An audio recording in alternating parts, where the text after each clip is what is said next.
મિત્રો નસવાડી અશ્વિન નદીમાં માણસો ફસાયા। જે રીતના રાજ્યની અંદર જે વરસાદની આગાહી કરવામાં આવી હતી એ પ્રમાણે વાત કરવામાં આવે તો છોટાઉદેપુર જિલ્લાના નસવાડી તાલુકાના જે ગામડાઓ છે ત્યાં આગળ ધોધમાર વરસાદ થયો છે। જ્યાં મિત્રો વાત કરવામાં આવે તો નસવાડીમાં જે અશ્વિન નદી પસાર થઈ રહી છે ત્યાં આગળ ઘણા વર્ષો પછી આટલું જે પાણી જોવા મળ્યું હોવાના સમાચાર મળી રહ્યા છે। વિડીયોને અંત સુધી જોજો। આપણી ચેનલ પર નવા તો ફટોફટ સબસ્ક્રાઈબ કરી નાખજો।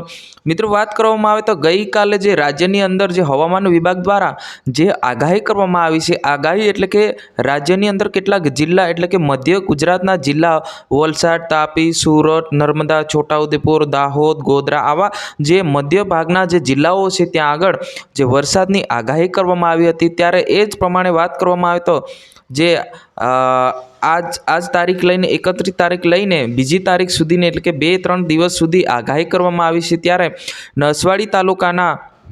નસવાડી તાલુકામાંથી જે પસાર થઈ રહી છે અશ્વિન નદી, કેટલાક ગામડાઓ જે નદી કાંઠે વસેલા છે ત્યાં આગળ જે વાત કરવામાં આવે તો ઘણા વર્ષો પછી જે તમે સ્ક્રીન પર પાણી જોઈ શકો છો કે નસવાડી બજારમાં તેમજ નદીમાં જે પૂર આવ્યો અને પૂરની અંદર 2 થી 3 વ્યક્તિઓ ફસાયા છે। જે કે એક વ્યક્તિ જે એક મંદિર પર ચડી ગયા છે। આ રીતના ઘણા જે અત્યારે વાત કરવામાં આવે તો જે રીતના નસવાડી તાલુકામાં જે પૂર આવ્યો એટલે કે આજથી 10 વર્ષ પહેલાં પણ આવ્યો હતો એ જ પ્રમાણે ફરી એકવાર નસવાડી તાલુકાની અંદર ફૂલ પાણી જોવા મળ્યું એટલે કે અશ્વિન નદીની અંદર જે નાળાઓ છલકાઈ ગયા હોવાના સમાચાર મળી રહ્યા છે। જેમ કે તમે સ્ક્રીન પર જોયું કે ભાઈ અત્યારે જે રાજ્યની અંદર ધોધમાર વરસાદ થઈ રહ્યો છે ત્યારે મધ્ય ગુજરાતના કેટલાક જિલ્લાની અંદર આજે મોડી રાતે વરસાદ થતાં આજે લગભગ 8 વાગ્યાના ગાળામાં નસવાડી તાલુકાના અશ્વિન નદીમાં જે નદી જે છે છલકાઈ ગઈ હોવાના સમાચાર મળી રહ્યા છે।